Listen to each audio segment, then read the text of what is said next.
তো নমস্কার সবাইকে, আমার নতুন একটা ভিডিওতে সবাইকে স্বাগত। ভাই কি ম্যাচ হলো দিল্লি এবং লখনৌর মধ্যে, সেটা নিয়ে কথা বলবো। তার সাথে কথা বলবো যে পয়েন্টস টেবিলের কী অবস্থা রয়েছে, এবং তার সাথে যে আমরা প্রত্যেকটা ম্যাচে একটা নতুন হিরো দেখতে পাচ্ছি সেটা নিয়েও আমরা কিন্তু কথা বলতে চলবো। আমরা কথা বলবো। প্রথমে বলে নেই ভাই, এই ম্যাচটা এত জাঁকজমক ছিল যে একসময় মনে হচ্ছিল যে লখনৌ এই ম্যাচটা অতি সাধারণভাবে জিততে পারবে। কারণ যখন লখনৌ ব্যাটিং করছিল মিচেল মার্শ এবং নিকোলাস পুরন, ভাই মনে হচ্ছে পাওয়ার হাউস। নিচে রয়েছে ঋষভ পান্থ, নিচে রয়েছে David Miller, Adam Mukarram opening করেছিল। তো মনে হচ্ছিল তো ভাই লখনৌ তো পুরো ব্যাটসম্যান নিয়ে নেমে গেছে, ওদের কাছে বলার নেই, কিন্তু ব্যাটিং তো দুর্দান্ত ছিল। কিন্তু আমরা দেখতে পাই দিল্লির সেই কামব্যাক। হ্যাঁ দোস্ত, দিল্লি কিন্তু দুর্দান্ত একটা কামব্যাক করে এবং ম্যাচে ঘুরে দাঁড়ায়। তারপর আমরা কি দেখতে পাই? তারপর আমরা যেটা দেখতে পাই সেটা হচ্ছে গিয়ে এখানে মনে হচ্ছিল 250-260 হতে পারে, সেই জায়গা থেকে 208 রানের মধ্যে এনে ওদেরকে স্ট্রিক্ট করে দেয়।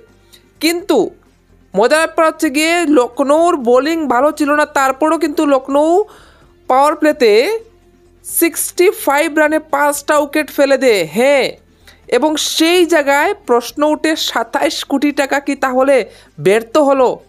কারণ 27 কোটি টাকা দিয়ে ঋষভ পান্থকে নেওয়া হয়েছে এবং ঋষভ পান্থের মধ্যে মনে হচ্ছিল যে একটা চিন্তার ভার, যে এত টাকা দিয়ে আমাকে নিয়েছে, আমি কি পারবো? এবং সেই চিন্তা কিন্তু ঋষভ পান্থকে আসলে জিতাতে পারেনি। কারণ আমরা দেখেছি ঋষভ পান্থে অনেক বড় বড় ভুল রয়েছে এই ম্যাচে। শার্দুল ঠাকুর যেখানে 2টো উইকেট নিয়ে দিয়েছে, দুর্দান্ত বোলিং করেছে, সেই জায়গায় দাঁড়িয়ে শার্দুল ঠাকুরকে দিয়ে কেন আরও 2টো ওভার করানো হলো না? ইনএক্সপিরিয়েন্স বোলার দিয়ে কেন ওভার করানো হলো? অন্তিম ওভারে যেখানে আমরা দেখতে পেয়েছি যে মোহিত শর্মা তো পুরোপুরি বাইরে বেরিয়ে গিয়েছিল, সেই জায়গায় ঋষভ পান্থ একটা ইজি স্টাম্পিং মিস করে দেয়। যেখানে আমরা দেখেছি 42 ইয়ারের MS ধোনি, ভাই কি স্পিড, কি ফাস্ট উইকেট কিপিং করেছিল গত ম্যাচে, কিন্তু সেই জায়গায় দাঁড়িয়ে কি ব্যাটিংটা করলো ভাই।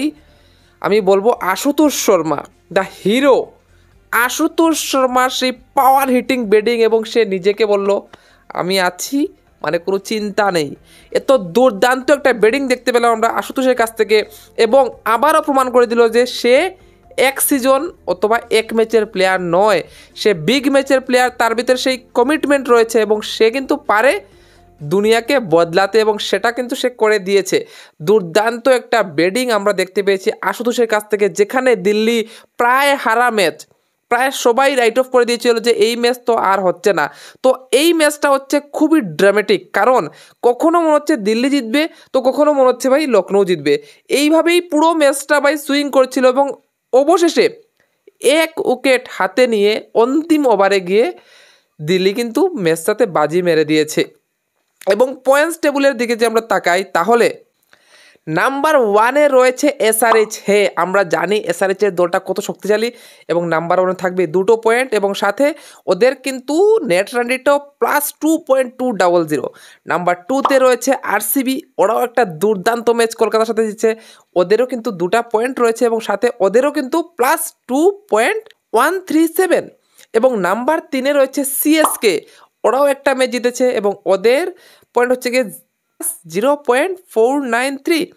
কিন্তু যেটা সব থেকে বেশি দেখার সেটা হচ্ছে গিয়ে যে তারপর নাম্বার 4-এ রয়েছে দিল্লি ক্যাপিটালস। হ্যাঁ, আমরা দেখতে পেয়েছি দিল্লি ক্যাপিটালটাও কিন্তু খুব দারুণ খেলেছে, এবং ওদের পয়েন্টসটা যদি আমরা দেখি সেটা হচ্ছে গিয়ে +0.371 হচ্ছে গিয়ে দিল্লি ক্যাপিটালস। তারপর যে আরও 4টি দল হেরেছিল, তারা ক্রমাগত যে সব থেকে বাজেভাবে হেরেছে সে সব থেকে নিচে, অর্থাৎ 5 নম্বরে রয়েছে LSG, এখনও 0 পয়েন্ট নিয়ে বসে আছে। 6 নম্বরে রয়েছে MI, ওদেরও পয়েন্ট 0। 7 নম্বরে রয়েছে KKR, ওদেরও পয়েন্ট 0, খাতা খুলতে পারেনি। এবং 8 নম্বরে রয়েছে রাজস্থান রয়্যালস, ওদেরও পয়েন্ট কিন্তু 0ই রয়ে গেছে।